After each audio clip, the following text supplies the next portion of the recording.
सब किरदार मेरी नजरों के सामने ठीक हो गया। जानती हूँ कि मैं तुम्हें उस टाइम पे छोड़ के गई जब तुम्हें मेरी सबसे ज्यादा जरूरत थी, लेकिन यकीन करो कि मैं हर लम्हा तुम्हारे लिए फिक्रमंद हूँ। मेरे दिल में अब किसी के लिए कुछ नहीं बचा, सब खत्म। ज़ावियार जब रानी को पहचानने से इनकार कर देता है अस्पताल में, तो उसका चाचा उसे अपने साथ घर ले जाता है, जहाँ पर जाकर उसे मालूम होता है कि उसका बाप तो इस दुनिया से रुखसत हो चुका है, और वो उनका गम भी मनाता है और खूब रोता भी है। जिसके बाद आप लोग देखते हो कि वो जाता है कब्रिस्तान अपने बाप की कब्र पर, और जब ज़ावियार कब्रिस्तान पर दुआ कर रहा होता है, और फिर जब कब्रिस्तान से वापसी पर दिखाया गया है कि वहाँ पर उसकी पहली बीवी भी पहुँच आती है और उसे कहती है कि मैंने तुम्हें मुश्किल वक्त में छोड़ दिया था, लेकिन मैं हमेशा तुम्हारे लिए दुआगो रही हूँ, तुम प्लीज़ मुझे माफ़ कर दो। वो उससे माफ़ियाँ मांगती है, लेकिन ज़ावियार कहता है कि अब मेरे दिल में किसी के लिए कोई जज्बा बाकी नहीं रहा। ज़ावियार अब अपना बिजनेस को संभालना शुरू कर देगा, और ना चाहते हुए भी उसका चाचा और जुनेद उसको बिजनेस में पार्टनर बनाते दिखाया जाएगा, क्योंकि असल बिजनेस का मालिक तो वो खुद ही है। लेकिन रानी को वो भूल चुका है। अब क्या होगा रानी का, और राजा भी आ चुका है चूंकि वापस। क्या रानी और राजा की शादी होगी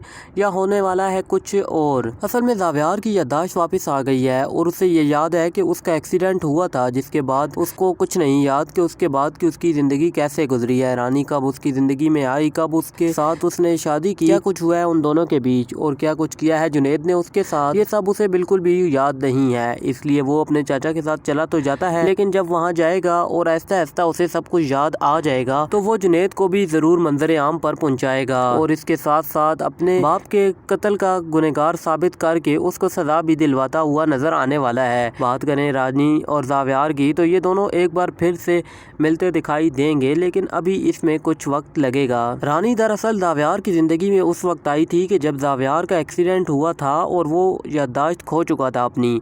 वो एक बच्चे की तरह हरकतें करना शुरू कर देता है, और फिर वो घर से निकलता है और फिर घूमता हुआ रानी की दुकान पर जहाँ पहुँचता है, जहाँ पर रानी की दरिया दिली से वो मुतासिर होता है और उसे अपना दोस्त मानना शुरू कर देता है। जिसके बाद वो उनके घर भी चला जाता है, और जब पुलिस की रेड पड़ती है और जफर वहाँ पहुँचता है जो कि ज़ावियार का बाप है, उसे सब कुछ पता चल जाता है, और वो रानी को ज़ावियार की केयर टेकर की जॉब ऑफर करता है। रानी अपने हालात से मजबूर होकर और घर वालों के कहने पर उसकी ये जॉब की जिम्मेदारी थाम लेती है, और फिर फिजा के इलाज में भी वो लोग उसकी बहुत ही ज्यादा मदद करते हैं।